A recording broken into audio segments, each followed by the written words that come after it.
Hi guys, and this time another Can We Fix video.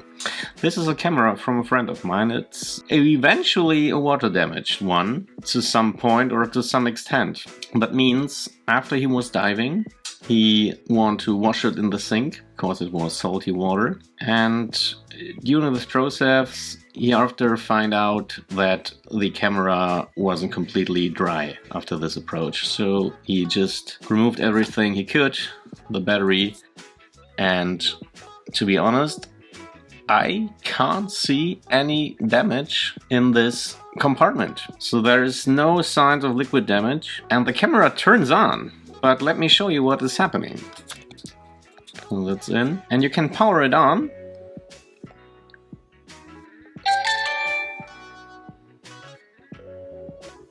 You hear the beep. Another beep. And now he will come up with a message after some time. That's not always the case. Sometimes he's just beeping.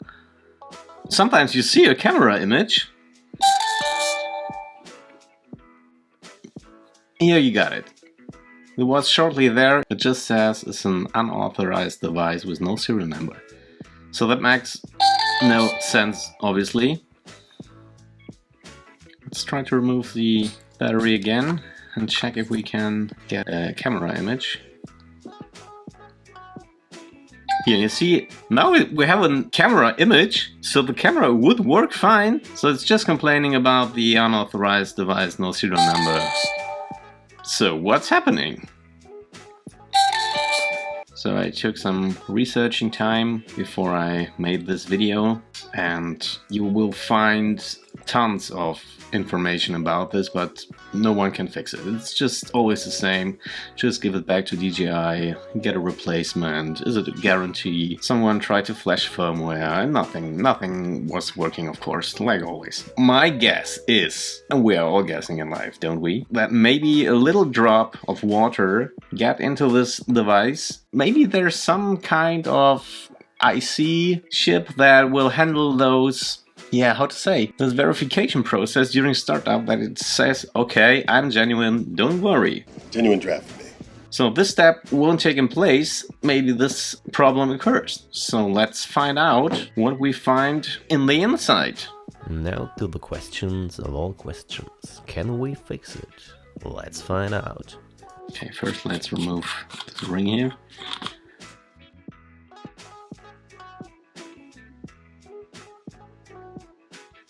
And we got 5 screws. 1, 2, 3, 4, 5. And I highly recommend to organize your disassembled projects.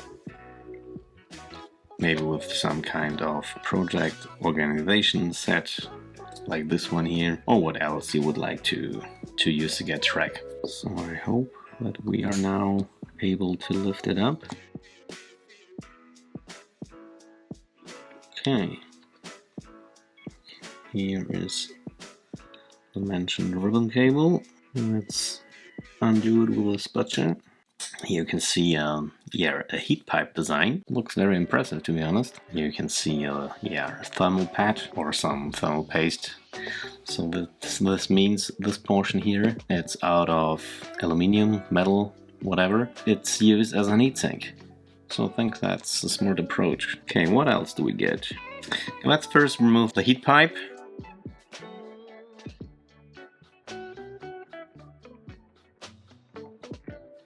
Okay, just a bit of tape holding it in place.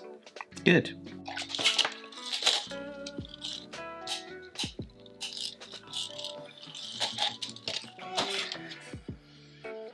Zip. Mind if I take a sip?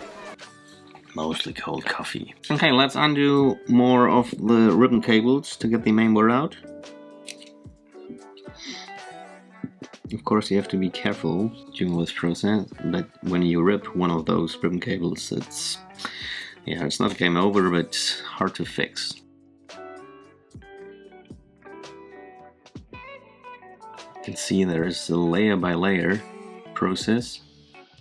So first, and then there's a second row of ribbon cable connectors. So let's remove all of them. You can see a little connector. Yeah, I think it's from Wi-Fi or Bluetooth or both. Not completely sure. And here we see some kind of liquid damage. We will have a look under the microscope in a moment. But first let's get the mailer out. Wait, I think there was a screw somewhere hiding. Oh yeah. Ah yeah. Here, have a look. There is a screw hiding. We need obviously to remove it, and that's another one. Keep in mind that this is a special screw.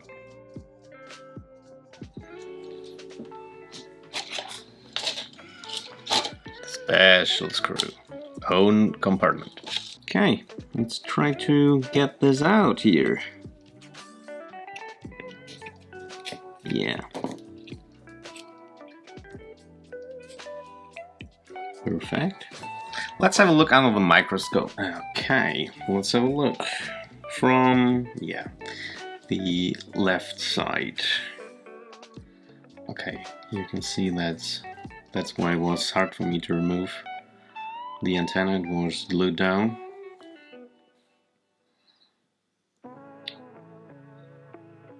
Looks good so far.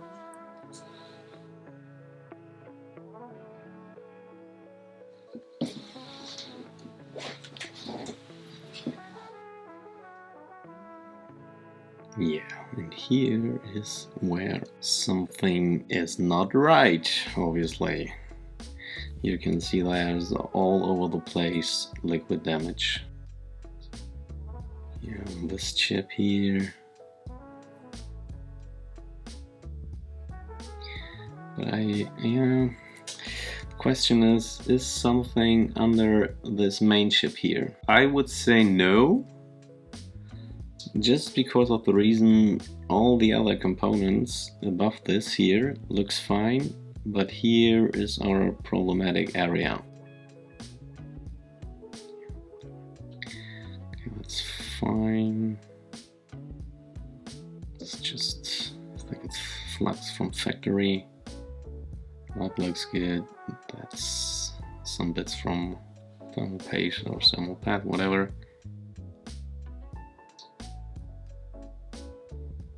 That's fine. Let's just try to clean this area.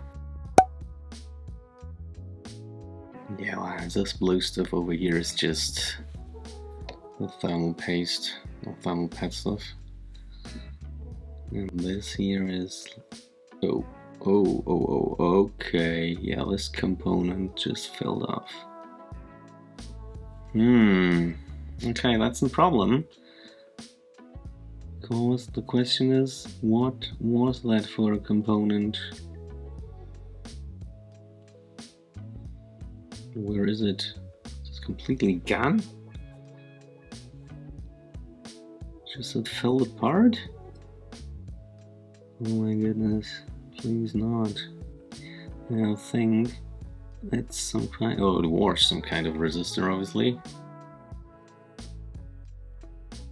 Let me grab a dental pick. Yeah, this one here is also gone. Oh, this leg. I hate water damage devices.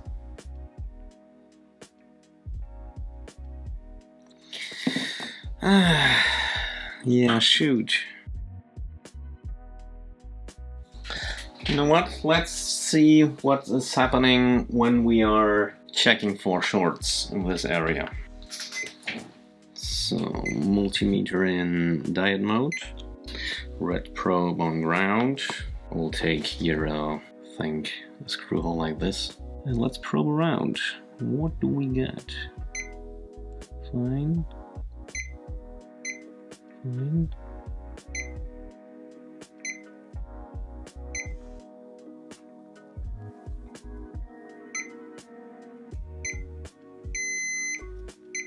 Yeah, I mean that could be ground.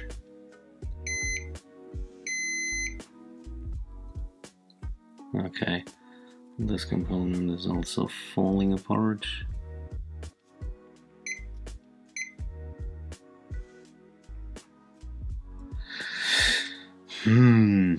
Okay, I mean, what we could try, if this thing here is repairable to some extent, is to use the value of one of those components here and replace it with here and hope it's the exact same value, and the same here was the same component size as this one. So my best guess is to use the same value around this here and place it there. But let's first try to remove this here and see what is under it. Okay, some flux in this area here. Perfect. 400 degrees C. Let's try to clean it up. Let's see what's left. Yeah, let's try if we can put some fresh solder on these not that good looking joints. Okay, there's at least copper. That's good, I think. Good.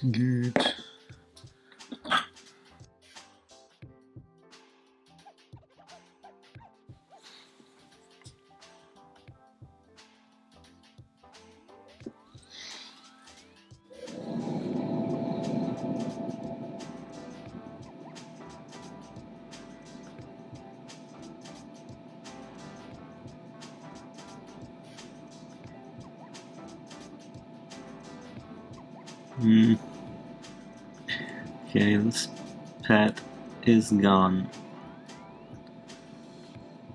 Well, that's not a problem because we can go directly to this pad here. Question is about this one over here. Okay, there I can put some solder. Let's try to remove this here and have a look what it is exactly. Now let me see if I can take my normal multimeter to get a reading. Hopefully it's not flying around. 0.8. What I've laying around, or what I've bought a long time ago from AliExpress, is something like this here. So you can put this into your multimeter and measure SMD, but you can see those are very big tips. But let's try it anyway. Here it is, and here is our tiny SMD tweezer device thingy.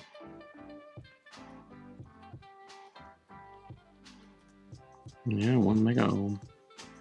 Yeah, okay. Let's go with 1 mega ohm. Why not? I think that was a very clear reading. Do I have a 1 mega ohm? I'm not sure which size it is, or which SMD size. 0201 or something. It's much too big. Oh, damn it, I don't have 0201 resistors. So the smallest one would be oh, well, that's too big, I assume.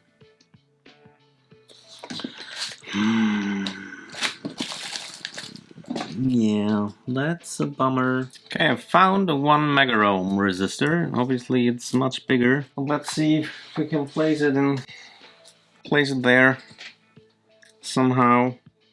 Okay, let's see the one we just measured. And this was here, and now I need to place one here. Have a look at this. Oh my goodness, and it flew around. Have a look. Yeah, that is too big.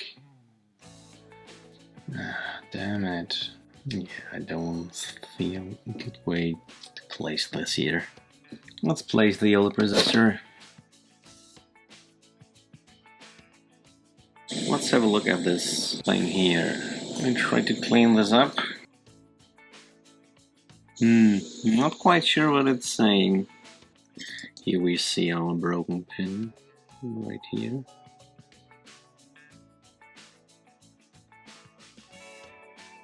We'll clean it up. So we could take this grinding pan.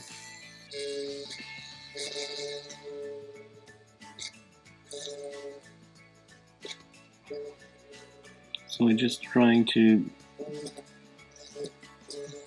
grind a bit more free from the leftover of the pin, and hoping that we don't destroy the rest bits of it. What does it say? LD 5U. Nevertheless, let's try to put it back on the board. Okay, hot air. More flux. Remember, flux is always helping. When it's not working, just use flux.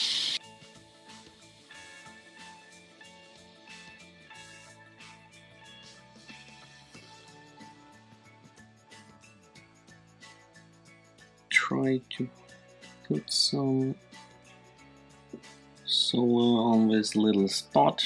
We just grind it away.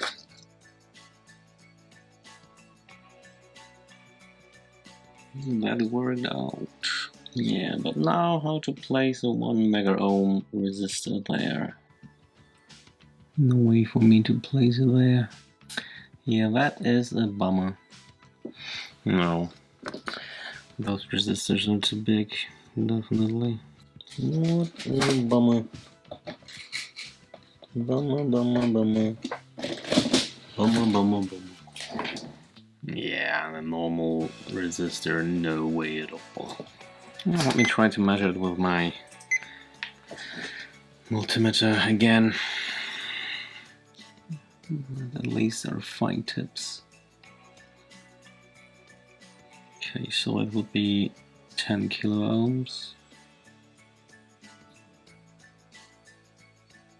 100 ohm. Okay, that's a problem. You know, I think we are out of luck without knowing any values.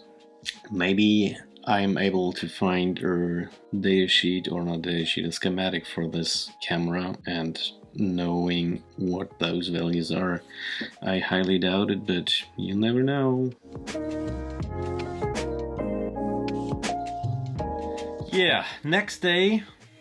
Unfortunately, no schematic or board view available.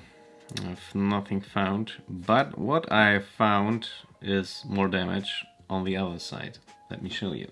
Hi, Studio Markus speaking. Unfortunately, my microscope was trolling me again, and the recording of the cleaning and measuring the other PCB side was gone. At this first glance, this side looked much worse than our previous one, but after cleaning up all the gunk, it was just fine. Let's get back to live performing Markus right after he discovered the mentioned microscope issue. Okay, sorry for that, but yeah, here was what was corroded on this portion here. But after cleaning up with IPA, this looks, to be fair, all fine.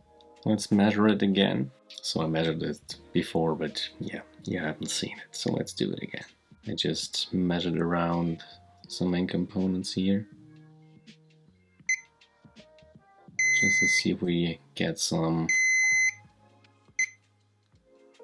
shorts.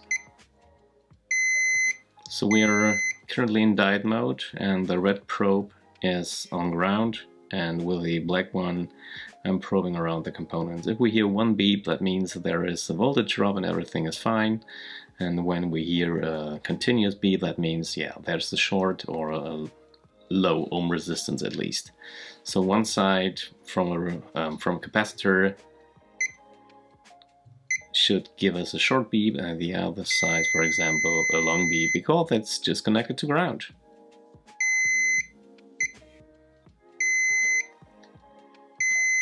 So here I'm not completely sure. I think it's an inductor, and there is a slight voltage drop, but it's 0.0166. So, and my multimeter just won't stop beeping. Interesting. Let me measure it in with ohms. Yeah, okay. So we got 20 20 ohms. Yeah, I think that's fine too. Let's go back to diet mode. So this here was the area where the water damage happened. It's the exact opposite from the side we worked again. So we just flipped it, and yeah, there was more white corrosion and stuff, and I thought it looked very bad in the first place. But after cleaning up, it's not that bad and everything reads fine. So that's ground, that makes sense. That's also ground. Makes sense. One beep. One beep. Oops. Beep.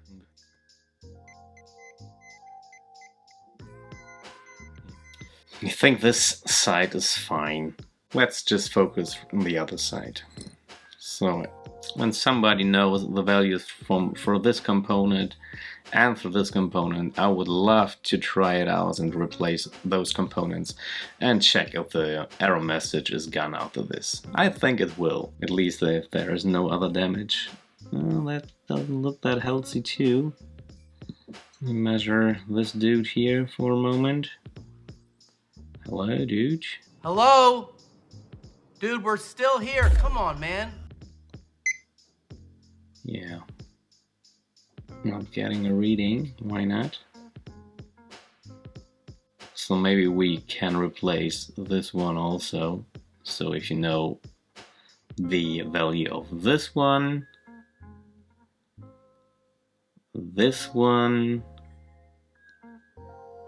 and this one, please tell me.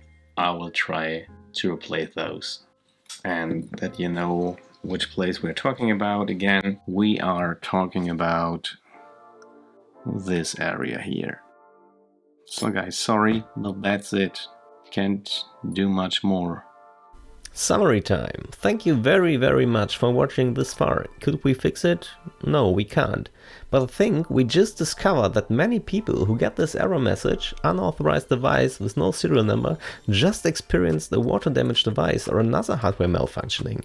I've never read this during my research for this particular error. Did we just found some kind of Watergate during this repair attempt? Who knows? If you like seeing me failing or sometimes succeeding, please consider subscribing to my channel and liking this video.